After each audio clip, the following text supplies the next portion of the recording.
Olá, sejam todos muito bem-vindas e bem-vindos ao podcast Pode Fazer Ciência. Eu sou Felipe Rodrigues, jornalista da Assessoria de Comunicação da Universidade de Taubaté, e hoje nós vamos debater aqui como a ciência pode ajudar a enfrentar os desafios das mudanças climáticas. Hoje nós estamos aqui com 4 convidados e esperamos ter uma boa conversa sobre esse assunto. Nós recebemos hoje aqui a pesquisadora Gabriela Ribeiro, curadora do Museu de História Natural de Taubaté.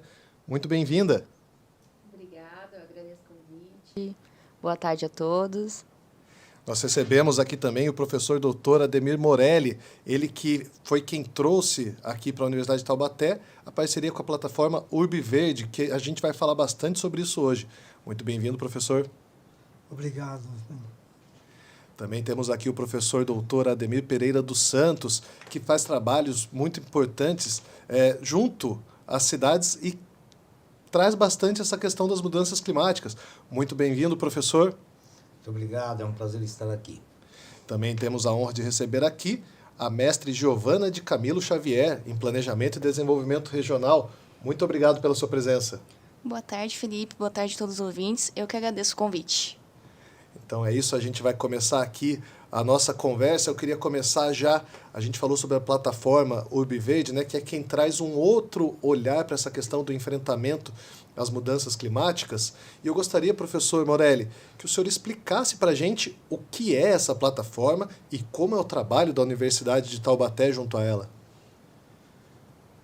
A plataforma UrbVerde, ela traz os dados socioeconômicos e ambientais para a população, permitindo um acesso, né, de forma facilitada a informações até então eram só obtidas por meios mais específicos para especialistas.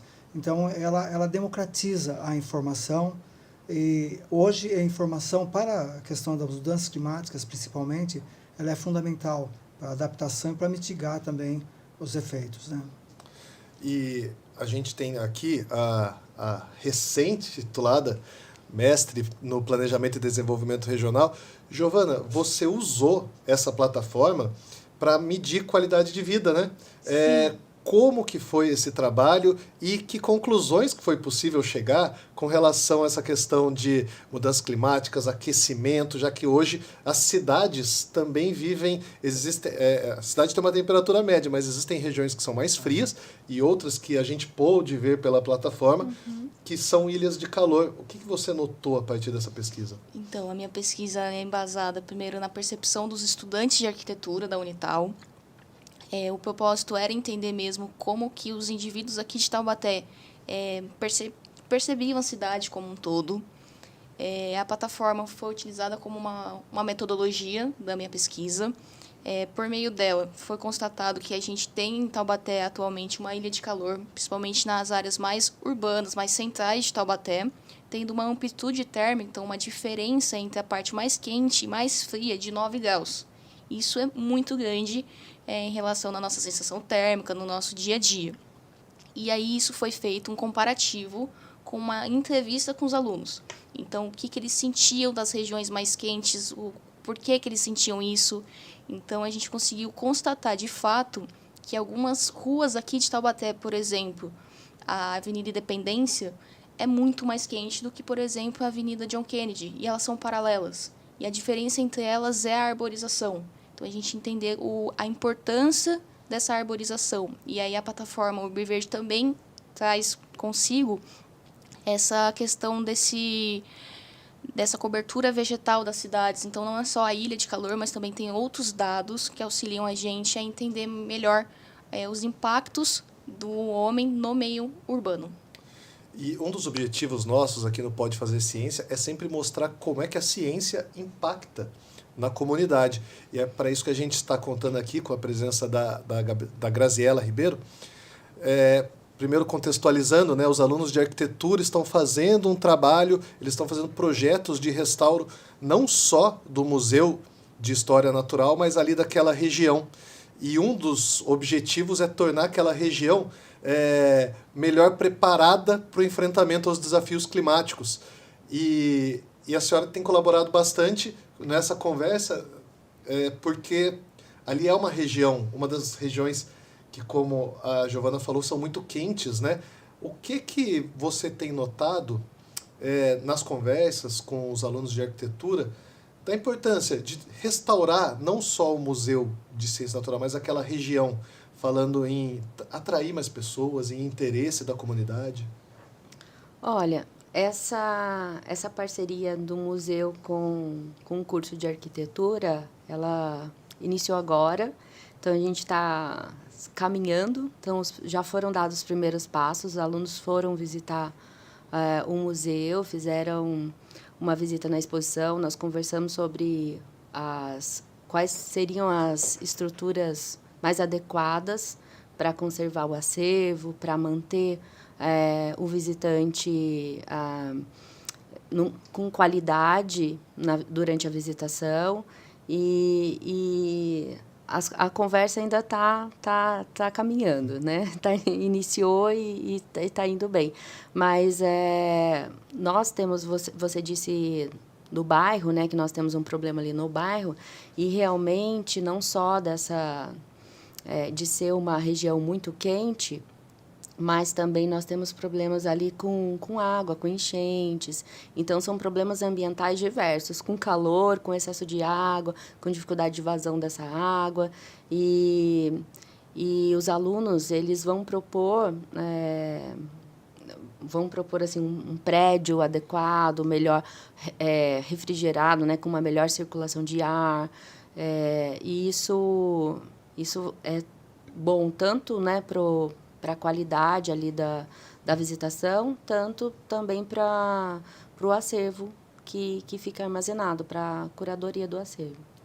O professor Ademir Pereira, a gente já acompanha alguns trabalhos também em campo, exatamente isso, de levar os alunos, os futuros arquitetos, para entender essa realidade de campo, para que eles saiam da universidade arquitetos que entendam a prática disso, né, professor?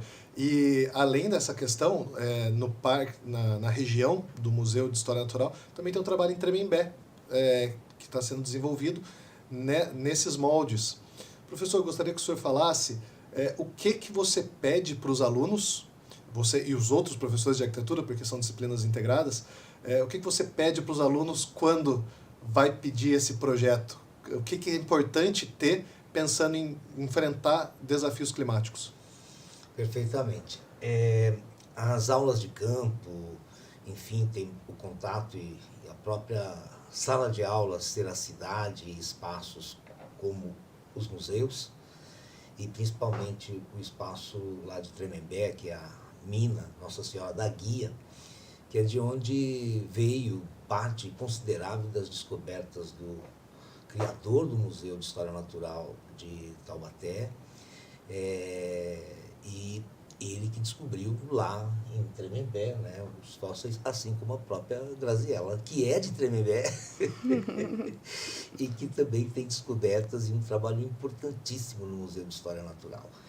E a união de Tremembé com Taubaté, que são cidades... Tremembé era distrito de Taubaté, né?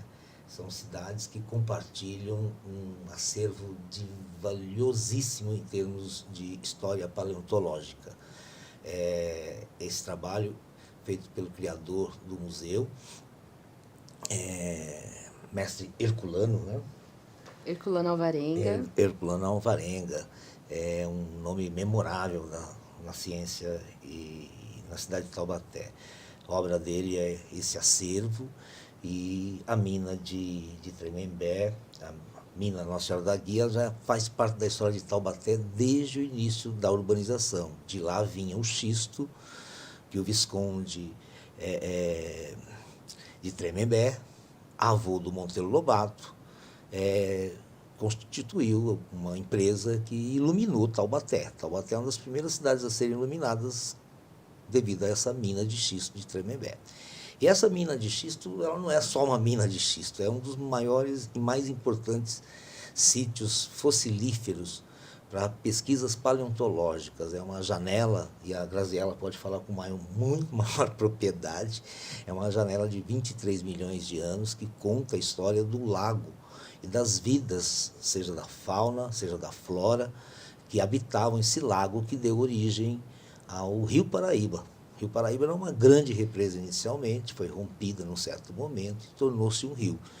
E ali em Tremembé nós temos esse sítio fossilífero de xisto, que os seres vivos que foram ali fossilizados têm uma durabilidade muito maior e tem muito mais informações do que um fóssil entre rochas. Então é muito importante porque os paleontólogos conseguem chegar com muita precisão ao modo de vida de 23 milhões de anos atrás. E o Museu de Taubaté, de História Natural de Taubaté, tem as preciosidades, suas preciosidades maiores vêm exatamente desse sítio. Então nós estamos fazendo um trabalho integrado entre as duas cidades e, inclusive, o próprio conjunto de museus de Taubaté. Taubaté tem mais de 10 museus, se não me engano, e acervos valiosíssimos, como o Mistal, que é o Museu da Imagem e do Som, um acervo bibliográfico que não é valorizado. Aqui é a capital do livro infantil.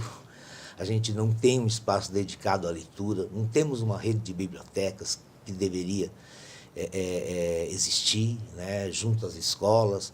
Então, os alunos estão fazendo um trabalho integrado, os alunos do 7º e 8º período.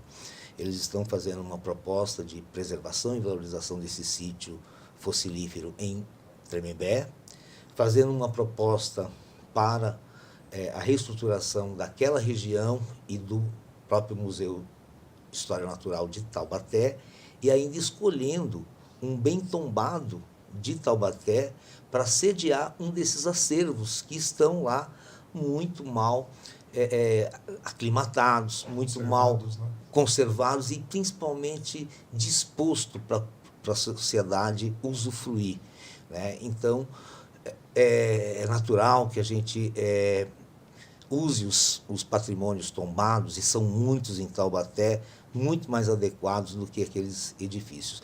E é só um exercício acadêmico, infelizmente. Nós queríamos muito que isso fosse realidade, no sentido de viabilizar essas transformações. Mas as transformações começam com sonhos, com projetos, com ideias e com essa aproximação com o Museu de História Natural, que sempre eu vi a grandiosidade daquele museu. Eu falei, como até hoje, eu estou aqui há 25 anos, como até hoje eu não vi ninguém fazer um TFG, ninguém fazer um trabalho sobre aquele acervo maravilhoso e que está lá. É conhecido por quem não é de Taubaté, muito mais do que os taubatianos deveriam ser e a nossa própria região. Então, por acaso, eu conheci a Graziella num desses eventos e foi, assim, contagiante a nossa relação em função da produção científica, e já foi, assim, no início do semestre, né, Graziella? E nós já estamos, assim, trabalhando juntos e a ideia é essa. Estabelecemos um convênio de cooperação científica que vai ter um início, são esses trabalhos, e a gente quer cada vez mais nos aproximar não só do que deveria ser ideal para os museus de Taubaté, mas também resolver o dia a dia do museu, que eles fazem um trabalho heróico lá, de deixar tudo funcionando e da melhor forma possível, com os poucos recursos que acabam sendo destinados à cultura. O professor estava comentando sobre a questão de projetos, né? Esses projetos são um pontapé inicial e que podem se tornar realidade a partir de investimentos externos, né? Eles podem ajudar nessa captação. Sem dúvida. E uma das coisas que o professor Morelli me mostrou foi que ali pela plataforma Urbe Verde é que ali a temperatura estava quase 4 graus no dia que a gente olhou, acima da média da cidade, né? Vocês sentem isso? Vocês acham que os visitantes também acabam sentindo isso no dia a dia? Isso pode prejudicar a experiência? Eu vou até complementar a fala do professor ali, que disse que o nosso acervo é fantástico. E realmente é, porque nós temos não só essa coleção paleontológica que foi né, acumulada ao longo dos anos pelo professor Herculano, mas nós também temos um acervo de animais atuais. E nós temos a melhor coleção osteológica de aves da América Latina.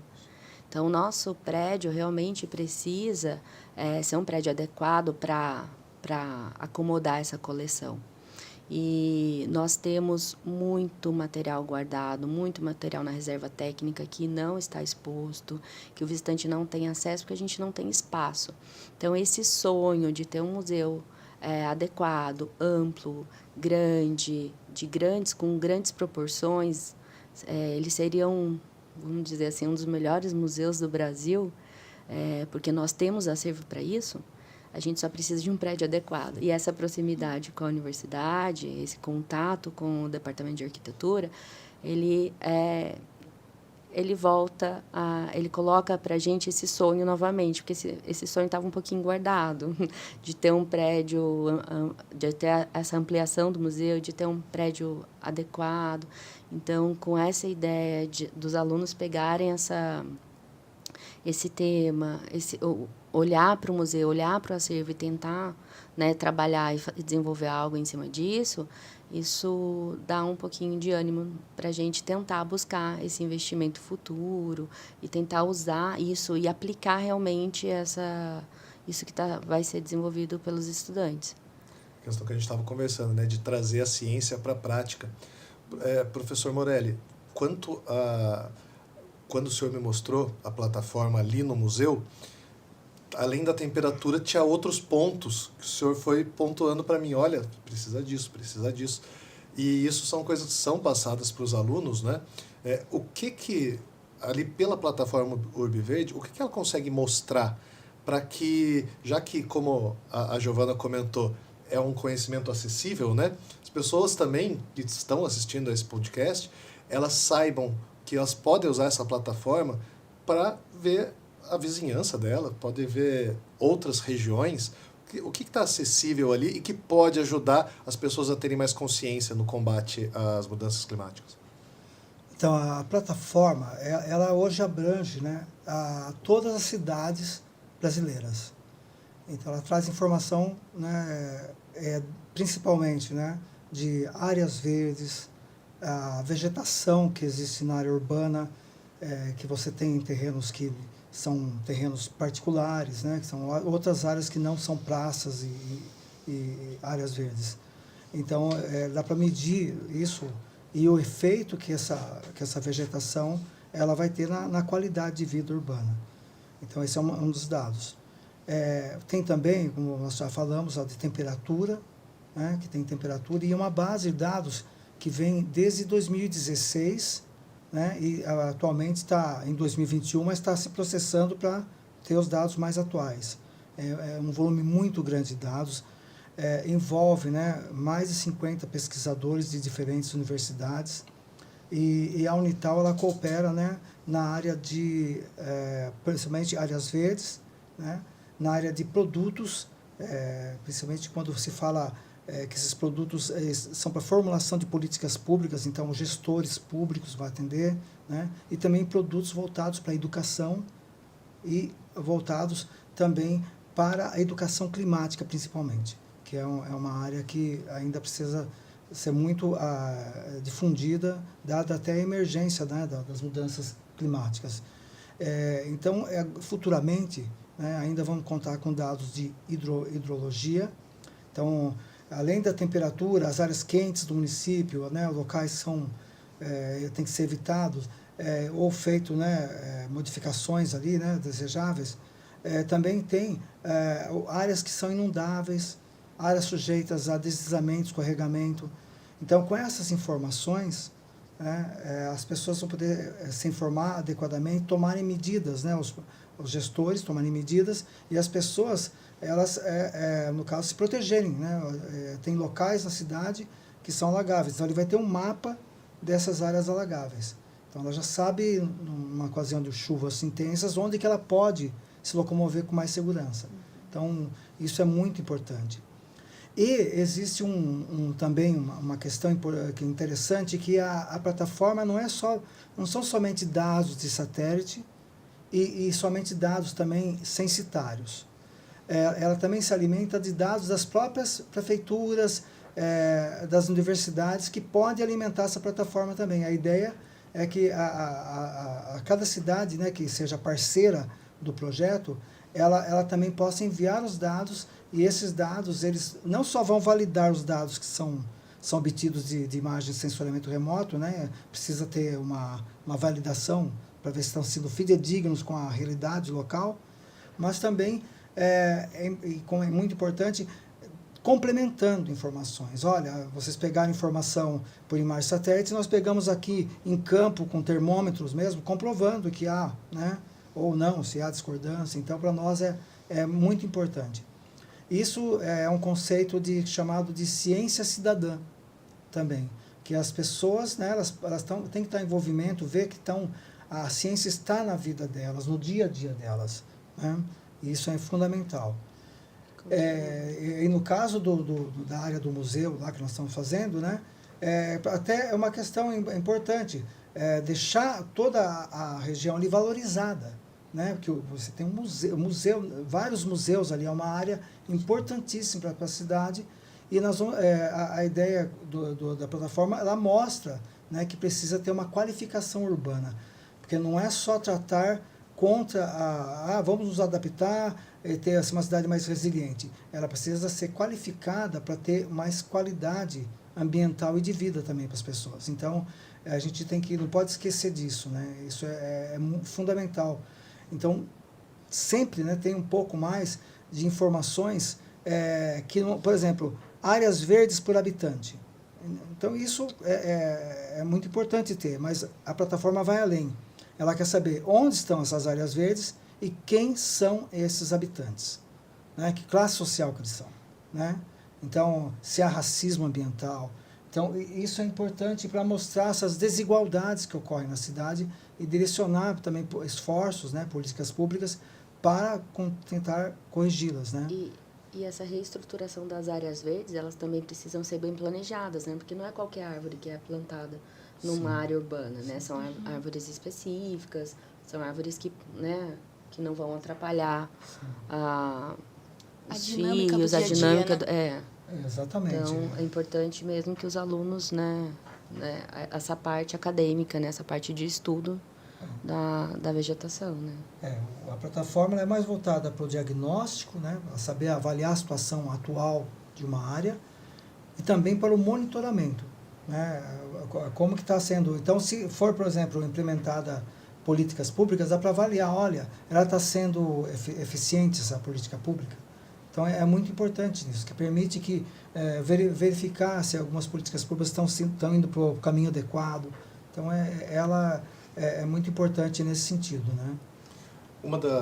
Um dos pontos que eu estava estudando antes da gente fazer esse programa foi lendo a sua tese, e falava muito sobre essa questão de espaços públicos, espaços públicos que passam sensações boas, que ajudam na sensação de tranquilidade. E a maioria deles é isso, né? Áreas verdes, áreas com espaço. O visitante gosta. E aí eu queria que você explicasse um pouquinho disso para a gente, Giovana.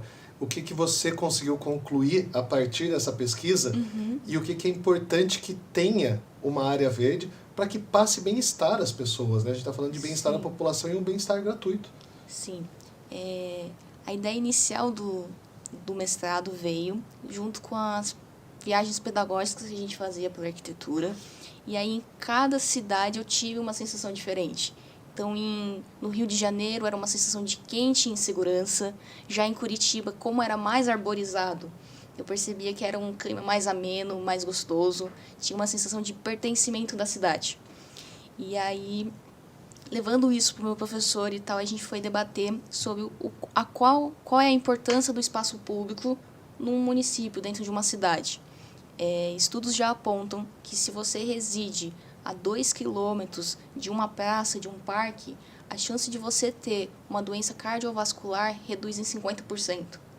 Então, são dados muito relevantes e que, infelizmente, não é divulgado para a população. E, na maioria das cidades, as praças e os parques não são bem cuidados e tal. Acho que a gente sentiu muito isso na pandemia também, quando a gente tinha que ficar dentro de casa. Quantas pessoas não quiseram comprar uma plantinha, alguma coisinha para deixar mais colorida a casa, porque realmente esse contato com a natureza, por mais que por muito tempo a gente quis se desvencilhar, se desconectar com a natureza, ela sempre chama a gente de volta. E isso é muito importante, esse contato, essa biofilia sempre trazendo para a arquitetura.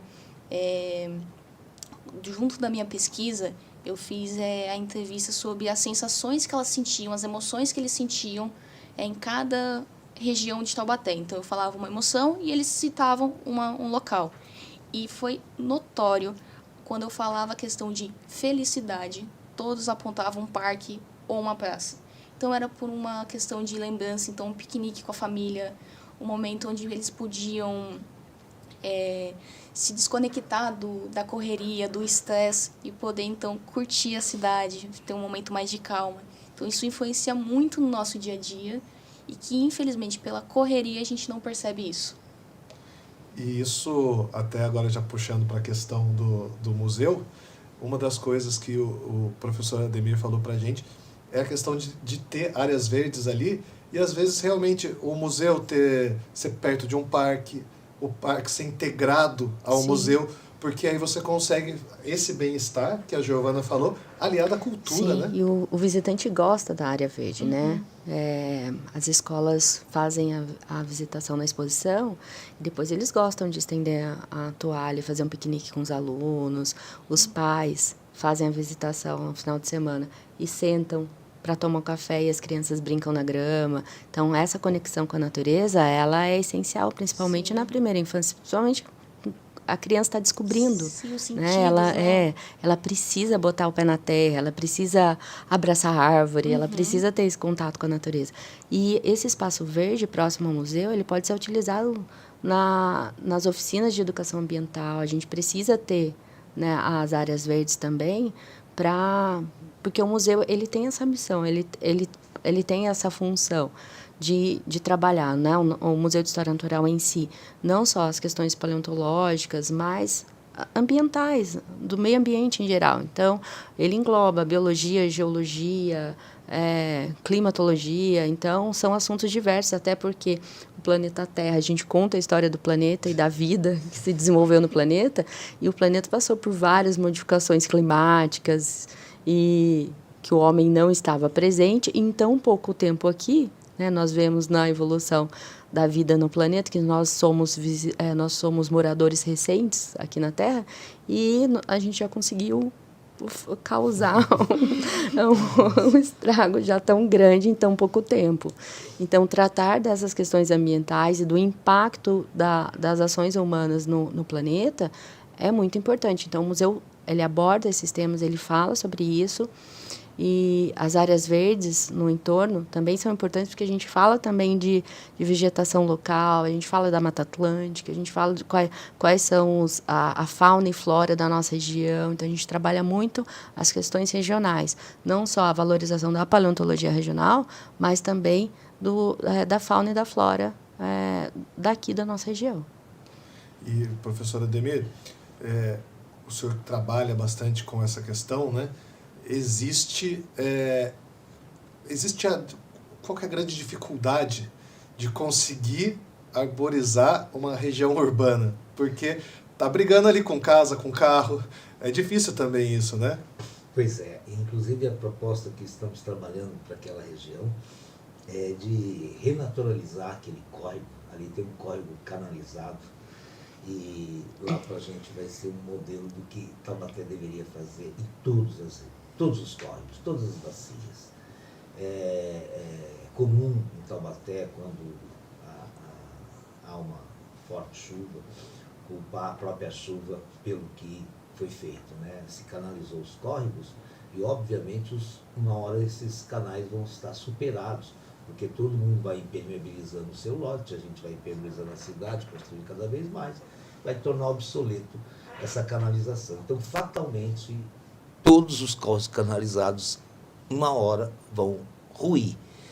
E ali nós vamos trabalhar exatamente isso que a Grazi falou. Um museu de história natural, não é? A gente entende que, principalmente agora no antropoceno, né? Ou seja, que é como já está sendo chamada essas alterações feitas em tão pouco tempo na história do planeta, porque o homem é recente, muito recente, E a conexão com o espaço externo, né, ou seja, que deve ser interno ao museu, faz parte, né, integra o acervo, não só da paleontologia, que a Graziella falou com muita propriedade, ou seja, é a natureza que está ali do outro lado, né? Então, a educação ambiental é fundamental, e principalmente essa noção de urgência de repovoar, a gente chama de regenerar a natureza, né? Então, a perspectiva nossa é de regeneração. Renaturalizar significa abrir os córregos, fazer com que eles retomem o seu curso natural, revegetar as matas ciliares, que são fundamentais para que a água continue existindo e que haja uma certa filtragem naquilo que chega aos córregos, porque aquilo que nós, entre aspas, jogamos aqui na cidade, nas vias, vai para os bueiros, dos bueiros vão para os córregos, dos córregos vão para o rio, do rio vai para o mar. Então, nós somos responsáveis por aquelas grandes ilhas de plástico que estão boiando no mar. O mar está sendo poluído pela cidade. E o mar é o ambiente mais importante para a vida na Terra.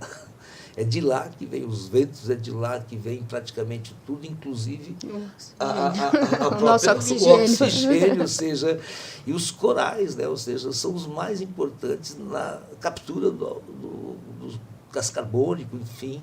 E o mar está morrendo, ou seja, nós estamos vendo, a temperatura já aumentou a mais de 1,5.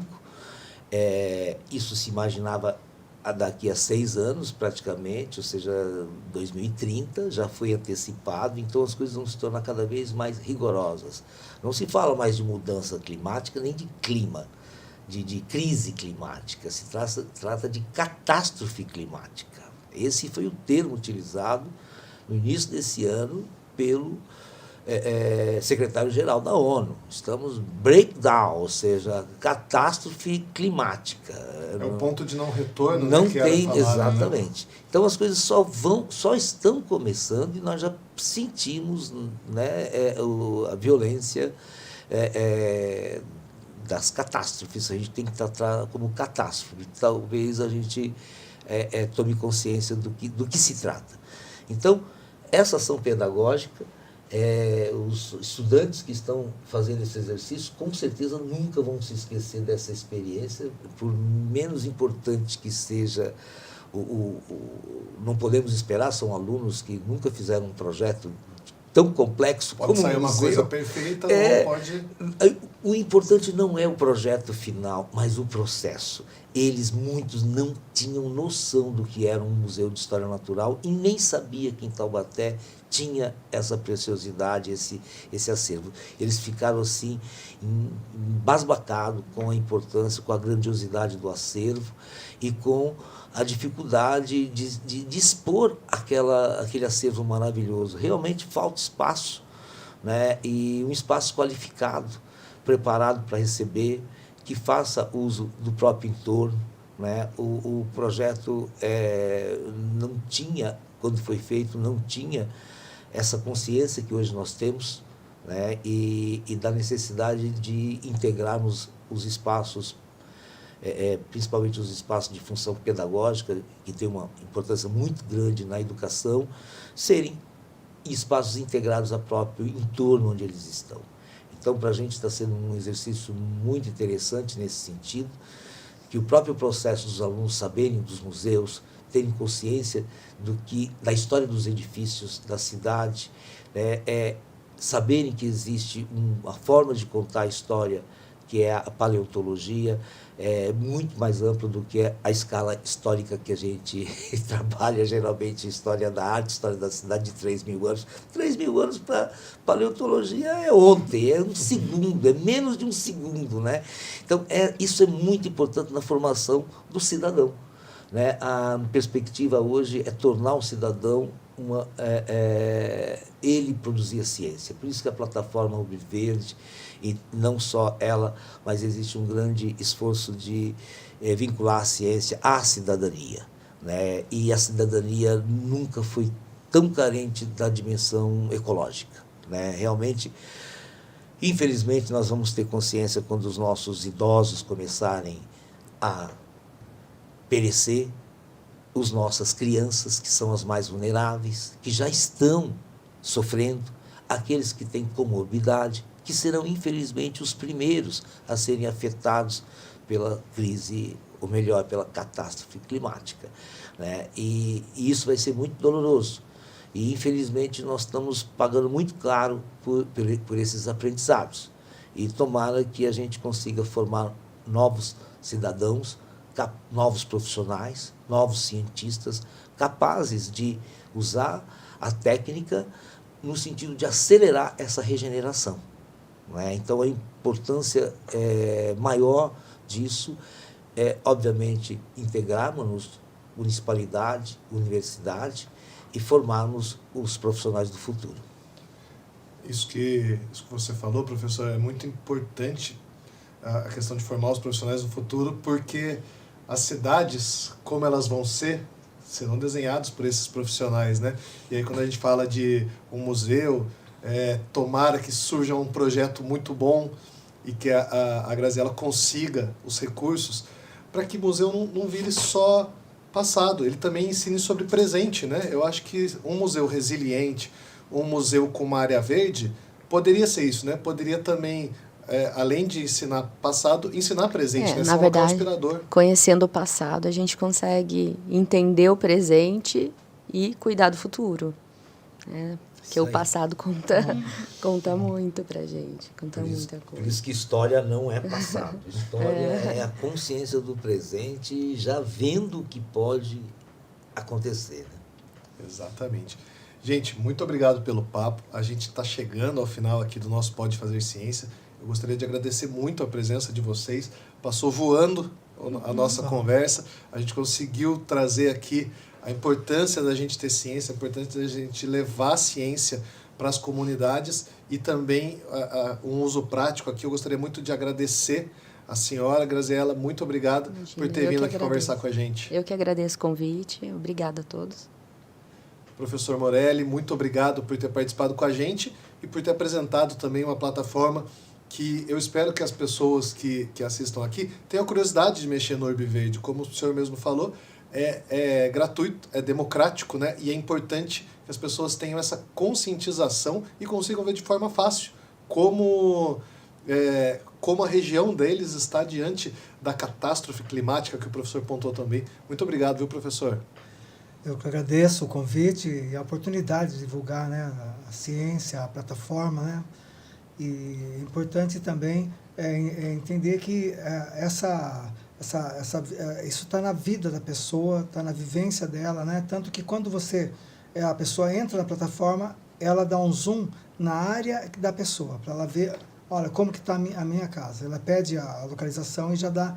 Então, isso é importante para a pessoa se localizar, né? Então, eu agradeço muito poder tá falando sobre essa plataforma e o que ela pode ajudar nas pessoas, né? Muito obrigado. Agradeço. Professor Ademir, muito obrigado por ter vindo e obrigado também por nos alertar, como o senhor falou ali, da questão do 1,5 grau, né? Que estavam mirando isso em 2030, isso já seria terrível. Nós estamos em 2025 e já alcançamos. E o alerta de que precisam vir novos profissionais, precisam vir novos cidadãos com essa consciência, né? Perfeito. E eu agradeço muito a oportunidade, Felipe, de divulgarmos aqui o nosso projeto, que é um projeto de extensão, de assessoria técnica à Prefeitura de Tremembé. Já fazemos isso com a Prefeitura de Taubaté.